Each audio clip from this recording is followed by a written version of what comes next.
Is this the first time you've done a reading for us? Isn't that fantastic? All right, when you're ready, take your time. Now the Passover and the festival of unleavened bread were only 2 days away, and the chief priests and the teachers of the law were scheming to arrest Jesus secretly and kill him.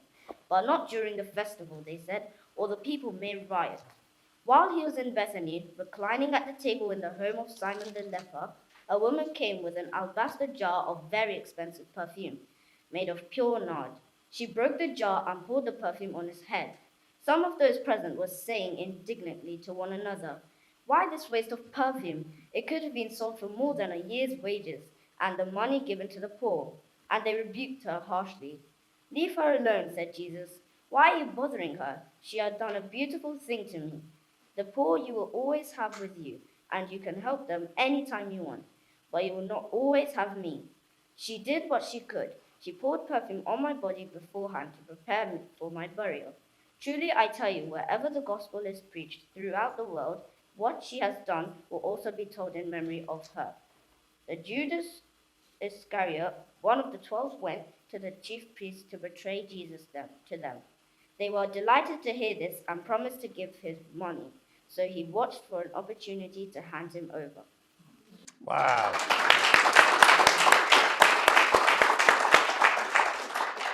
Excellent, excellent. I'm out of a job. Excellent. There we go. We're in Mark chapter 14, and we're beginning. We're picking up on the series we were doing on the Gospel of Mark last year. We stopped towards the end of the year, and we're picking it up again now in the run-up to Easter, because Easter, believe it or not, is not all that far away. And so we're going to get back on the road to the resurrection. This is part 1 today, and we're looking at Mark 14 and what happens to Jesus and around him on his way to the cross, and then ultimately on his way to and out of the tomb to make it an empty tomb. And today our title is A Beautiful Thing. Now tell me, what are some things you consider to be beautiful? That is the correct answer. He got in first. That is the correct answer. Brownie points for Danny. All is going to be well in the Makinson household for the rest of the day. I would add to that, my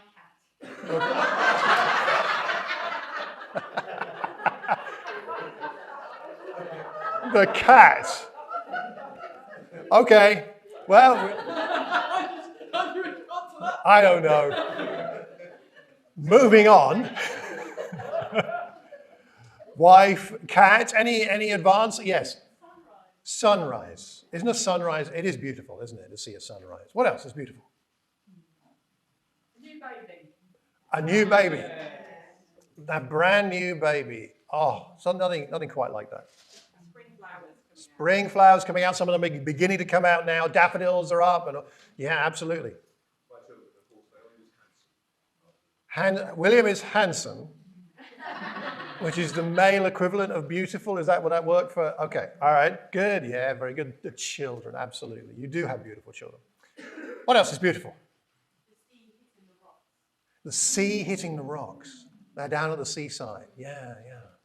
What else? Quiet riverside. Sort of just that gentle sound of the river. What else? Sunset. Sunrise and sunset.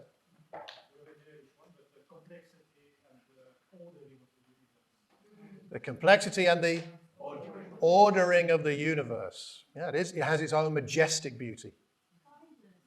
Kindness is always beautiful, isn't it? Yeah, it is. Yeah, what else? Anything else? Real laughter. Real laughter. That comes from deep inside, right? Spontaneous belly laughter. Love that. Simon.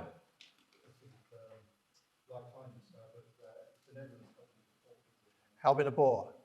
Benevolence. I thought, Simon, you were going to say Dennis Bergkamp when he was playing at his best for Arsenal, right? Which is also true, but what else? Anything else? I think when I've seen this myself, when people haven't got anything, but they give everything. You're right, Any of us have managed to travel to countries like India, where I've been. You see people with almost nothing, and they're so generous, and it's a beautiful thing, and they find such joy in it, don't they? Yeah, lots of beautiful things. So many beautiful things. And that's our title today. And I would say beauty is quite hard to define, but you know it when you see it. And what's beautiful to somebody may not be beautiful to somebody else, but nonetheless, that person themselves know that they are observing or participating in something they would describe as beautiful. And we're going to look at something that Jesus said was beautiful today. What he thought was beautiful. And as well as what he sees as beautiful, we're also going to see the opposite in this passage. We're going to see, if you like, ugliness. Because also, I would say ugliness is perhaps hard to define, but is easy to spot when you see it.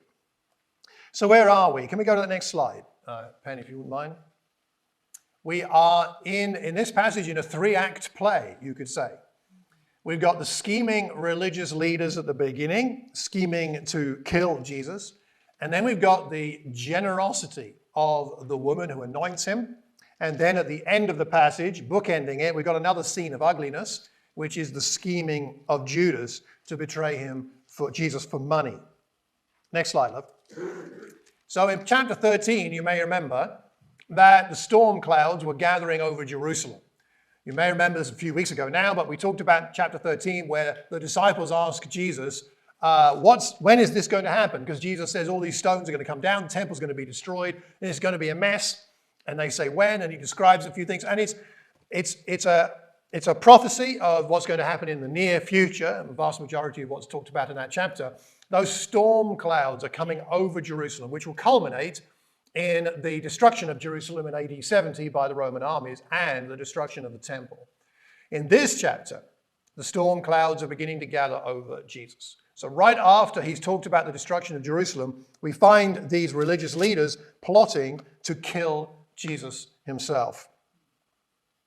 So let's talk about a few bits and pieces from the chapter, and then I'll summarize with some thoughts that may help us, I hope, and then we'll have a time to reflect before we take bread and wine as we reflect on the cross.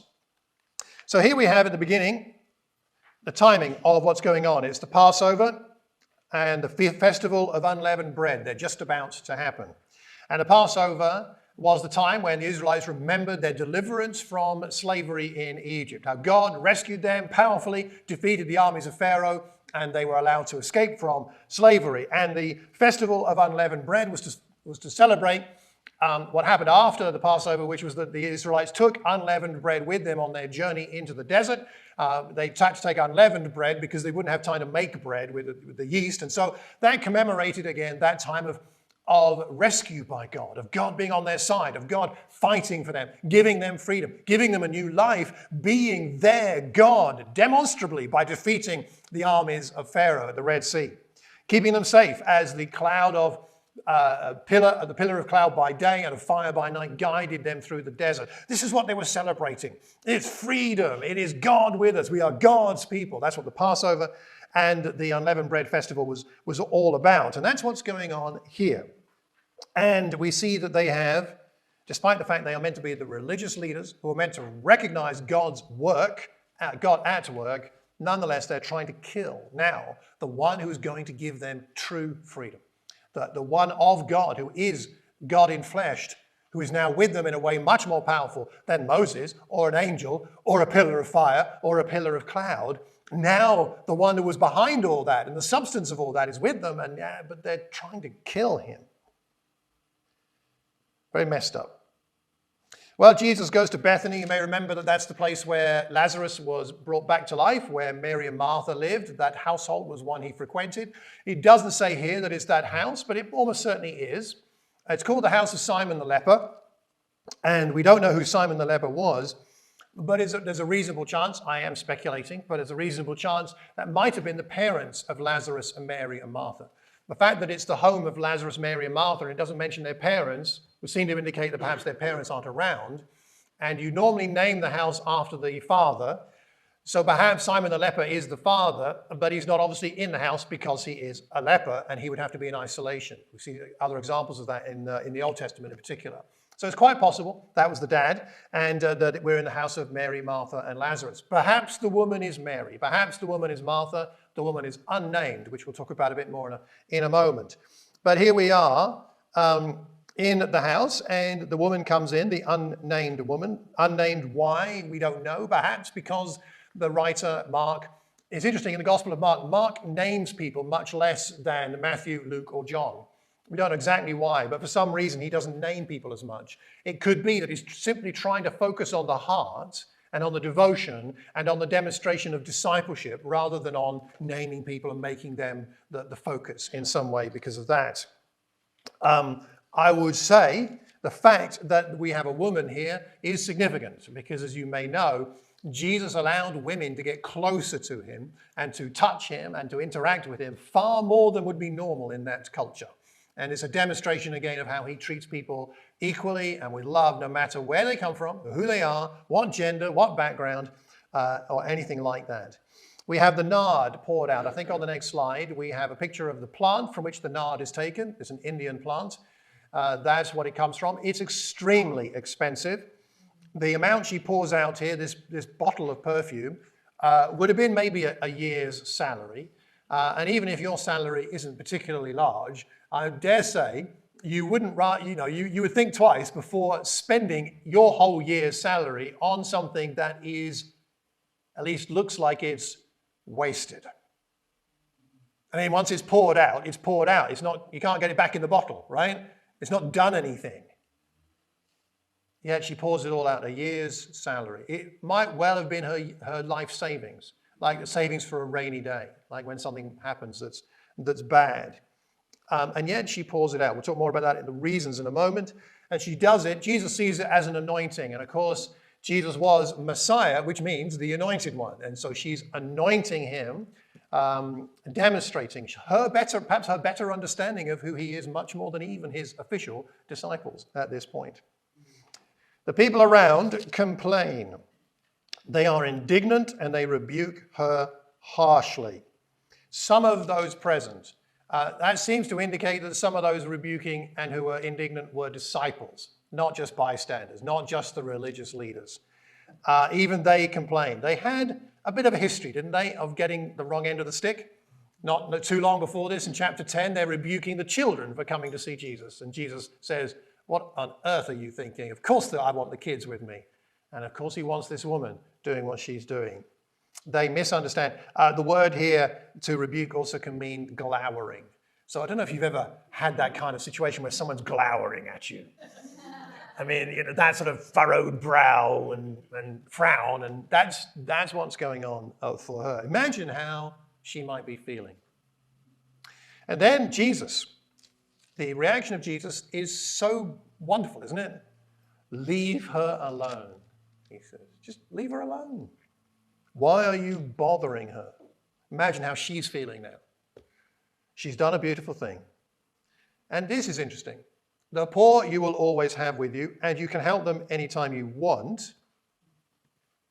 Maybe he's indicating that they're not actually helping the poor much themselves, and they could do it a bit more if they wanted to. But considering how much Jesus cared about the poor and the marginalized, isn't it interesting that he says, it's okay, she can be this wasteful. Yes, the poor are around. They will always be around. He's quoting from Deuteronomy 15 here, actually. But you will not always have me. He's saying something here about the primacy of our devotion to him, not just doing things for him. She did what she could, poured perfume on my body beforehand to prepare for my burial. Whether she realized that's what she was doing or not, but that's what he sees her as doing.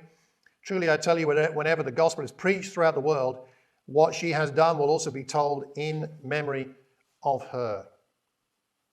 He's not saying that she was wise to do this, but she's saying she did a beautiful thing. He's not making a comment on her wisdom, but on her love, and he approves of that. And then we have the scene with Judas at the end, scheming. He goes to the chief priests to betray Jesus, and they're delighted, and they promise to give him money, which apparently he loved. He was the treasurer for the disciples group, and apparently, according to one of the other gospels, used to stick his hand in the bag every now and again. So he had very poor motives regarding money. And he watched for an opportunity to hand him over. And we'll see the consequences of that in the coming weeks. So what do we have here? Can we go to the next slide, love? Thanks. In this passage, we have a number of contrasts and parallels. Here are a few I noticed. You may well find some more. We have a contrast between the beautiful and the ugly. We have a contrast between the generosity of the woman and the greed of Judas himself. We have a contrast between the wholeheartedness of the woman and the half-heartedness of Judas in his discipleship, and you could say the religious leaders. We have a contrast between the freedom that Jesus offers and the captivity that the religious leaders want to keep the people of Israel in. They want to hold them into the law rather than allow them to enjoy true freedom. We have a contrast between the new life that Jesus is bringing, a hope for a new relationship with God, and we have a contrast there between that and the old life under the law, which has no hope of redemption from sin in itself. We have the pure motives of the woman contrasted with the twisted motives of the religious leaders and Judas. And perhaps we have the realization that the men are messed up, but the woman is pure-hearted. Isn't that true of life? Come on, women, give me an amen. Or maybe not. So what does this mean for us? I've got a couple of applications, and you can make your own because some of this will apply to you in different ways to me. But the first application I think I see in this, or the first point, is that wholeheartedness is always beautiful. Half-heartedness never is. Giving part of our heart to somebody is never beautiful. Giving your whole heart is beautiful. In a friendship, in a marriage, with our children, it's giving all of you is what is beautiful and what is meaningful. Giving part of ourselves never is. Don't you love it when you see somebody wholeheartedly involved in what they're doing? It doesn't almost matter what it is. I love the fact, and we are very blessed by the fact, that Danny is very wholehearted in his song leading. You never see Danny half-hearted. He gives everything. And I love that enthusiasm, that wholeheartedness. It's for God, but we all benefit. And there are many people like that in this congregation. You know, the woman could have poured some of the perfume. She had to break the neck of the jar, but she could have poured a bit out and then found another jar to pour the rest in and keep that, right? And it would have been impressive if she poured part of it because it was expensive. But she poured all of it. It seems to me that generosity is a characteristic of being Christ-like. A Christian, by definition, is somebody who is generous, is somebody who is wholehearted. As we follow Jesus, who in his actions and his life was wholehearted. The woman here is God-focused and relationship-based, and some of the things we've been talking about over the last few weeks. She's God-focused because she trusts God for her future. This is her life savings, but she's trusting God. Like the widow we read about not long ago who put those 2 small coins in the temple treasury, all she had to live on. Doesn't look wise, but Jesus commended her. Same thing here. Another woman doing something so generous. Not 2 small coins. Here, very expensive, but nonetheless, wholeheartedness. She's God-focused and she's relationship-based. She's not doing it to impress anybody. She's not doing it to earn something, to get her some kind of position with God. She's doing it because she thinks Jesus is amazing. It's an expression of love, of a relationship for and with Jesus. The religious leaders, on the other hand, are self-focused. They have their agenda. They want what they want. So does Judas. And the religious leaders are control-based, not relationship-based. They want to control the narrative, control the outcome. The woman here is exercising her freedom in Christ. I mean, she's not yet a Christian because Christians don't yet exist, but until Jesus rises from the dead and the Spirit comes. But if you see what I mean, she is exercising her freedom that Christ has given her by being so generous. She's got that spirituality of decision to make. She makes a very spiritual decision, which doesn't seem sensible in some ways, and yet is beautiful. The people around Jesus don't want the woman to have that kind of relationship with Jesus. The people in the room, other than her and Jesus, are more interested in keeping her in her place than allowing her to have her freedom to express her love for Jesus. Wholeheartedness is beautiful. Next slide. I was in Los Angeles, as many of you know, as a photograph taken of a dinner I shared with old friends of mine called Chris and Lynn Smith. I know that in the photograph, I'm not looking quite as delighted as Chris and Lynn, but believe me, I was having a very good time. I blame the photographer. After the conference, Chris, in the photograph in the middle there, drove up from where he lives in San Diego to where I was in Los Angeles and picked me up and drove me back down to where they live in San Diego. Chris and Lynn Smith are members of our church in San Diego down there, and Penny and I have known them since 1985. Yes, that long. It is that long, darling. And they came over on an evangelistic campaign from San Diego to take part in a campaign when they were dating, in fact, not yet married. And then they got married and moved over to the UK, and we shared a flat with them, 86, 87, a flat in West Hampstead, a really small little flat, 2 married couples in there, both young marrieds. And then we shared a house with them in Dollis Hill, 86, 87, 88. And that's where the time when Akin and I were studying the Bible together, and Akin got baptized into Christ. You were talking about that last Sunday. I saw it on the video. Thank you for preaching last week. We shared a house and a flat for 2 years together. So we got to know each other very well, as you can imagine. Then all 4 of us went to Birmingham to help plant the church there. We planted a church in 1988. And they stayed there, and we moved back down to London after 2 or 3 months or so. And then they moved back to the United States perhaps 1990 or thereabouts. We've maintained our friendship. We see each other so rarely, but now and again we get a chance to catch up. I love Chris and Lynn. We both do very, very much, and they love us very much. It was a really great privilege to spend 2 days, 2.5 days with them down in San Diego. They looked after me so nicely. They were very generous with their time. They took time off their normal things to spend Saturday evening, Sunday all day, Monday all day, Tuesday morning, most of Tuesday, dropping me off back at the airport. Very generous with their time, very generous with their hospitality, looked after me so nicely in their home. They were very generous with their money. The reason I have this photo up is because we were eating at a restaurant overlooking the beach in San Diego, where actually their son works as a waiter. So he took the photo here. It was not a cheap restaurant, I'll say that. It was more, let's put it this way, and I apologize, Chris, if you watch this, but if you came to visit us, I wouldn't spend this much in a restaurant on you. That's how I felt. And I looked at the menu and the prices, and I felt rather embarrassed. It was quite expensive. It's a really nice restaurant, and a really lovely location, and really good food. Bill, you asked what I'm eating. It's some fish, I guess locally caught. Some bass, I think it was sea bass or something like that. Really good food. And it was just amazing. And we were there for hours catching up and chatting until it went dark. And it was just a wonderful time. They were very generous with their money. They were very generous with their hearts. We laughed a lot together. And we cried together. I don't know what it is about me as I get older. I seem to cry more. And Chris was crying and I was crying, so we were crying together.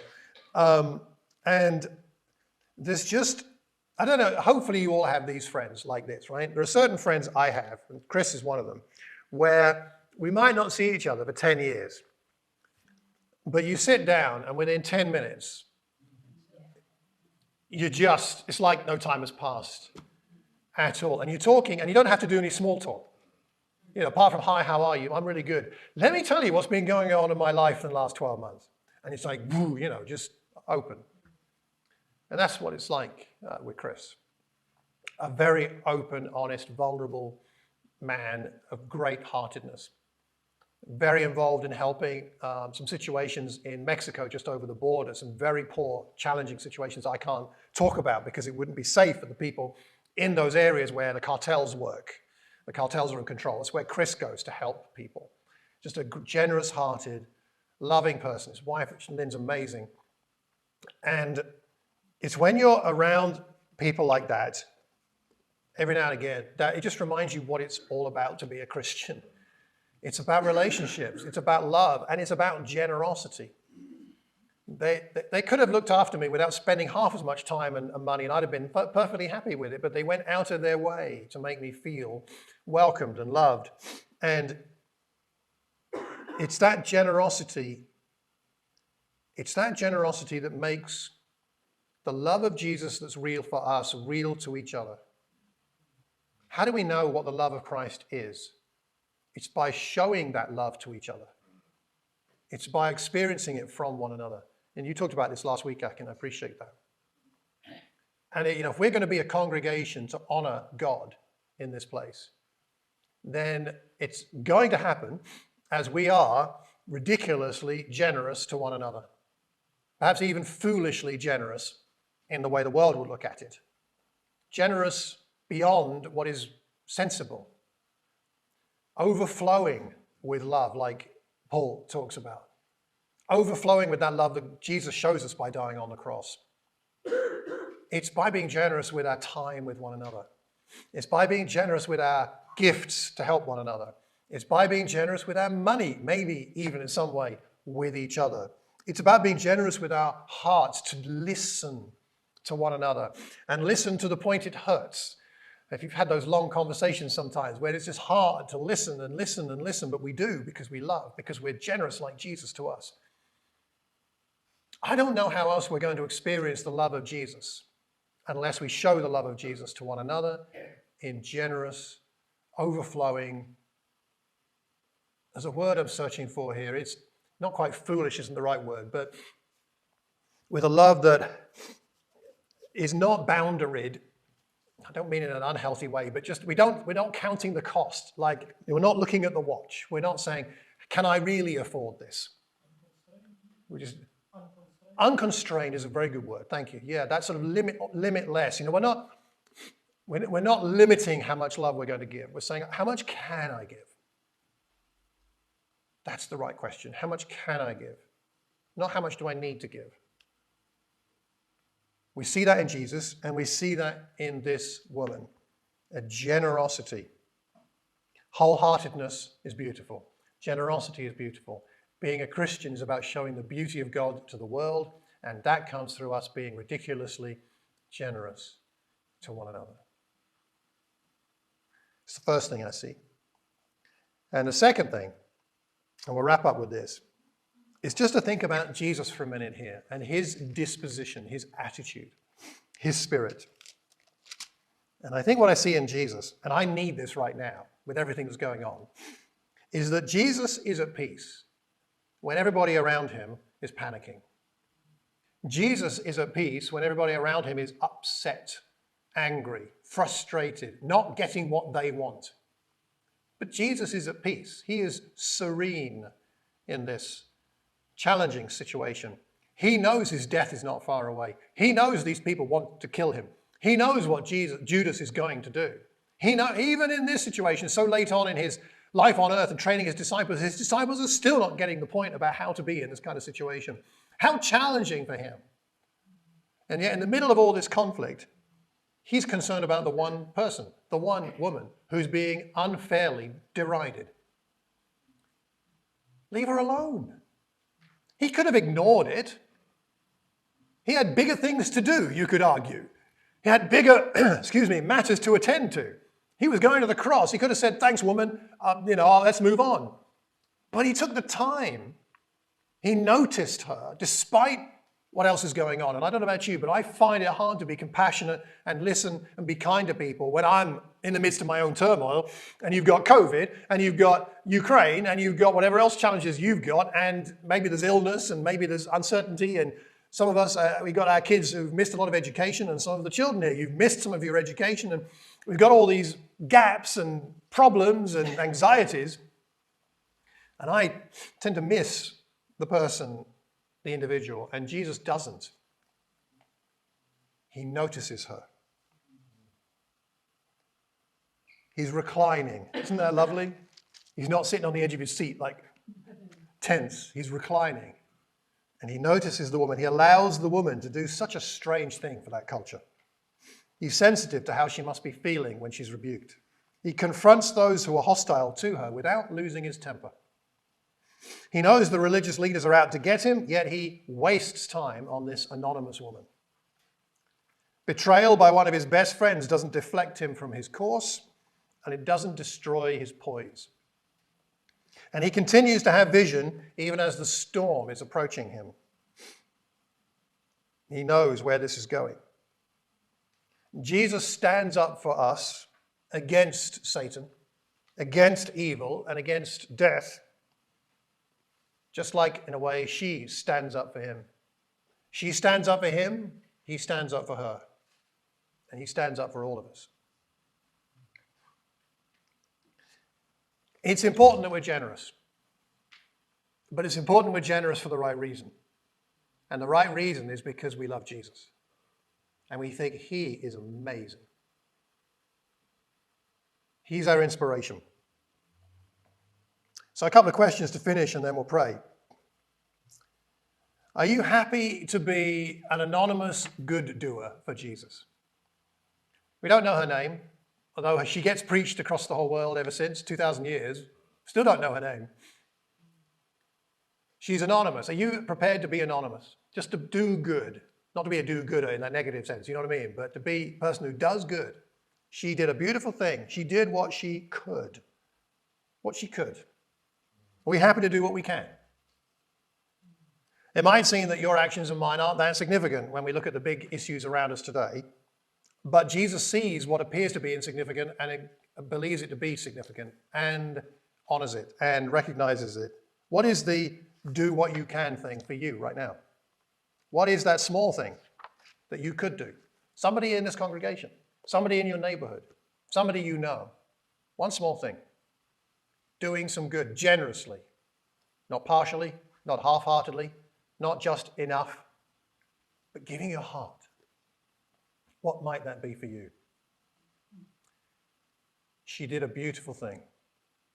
She did it for Jesus. You and I have an opportunity and a privilege to be able to do beautiful things for Jesus. As we pray now, I'd like to ask us, let's pray and reflect on, maybe ask God to make it clear what that beautiful thing might be in today, tomorrow, in the next few days. What is that beautiful thing? Let's pray together.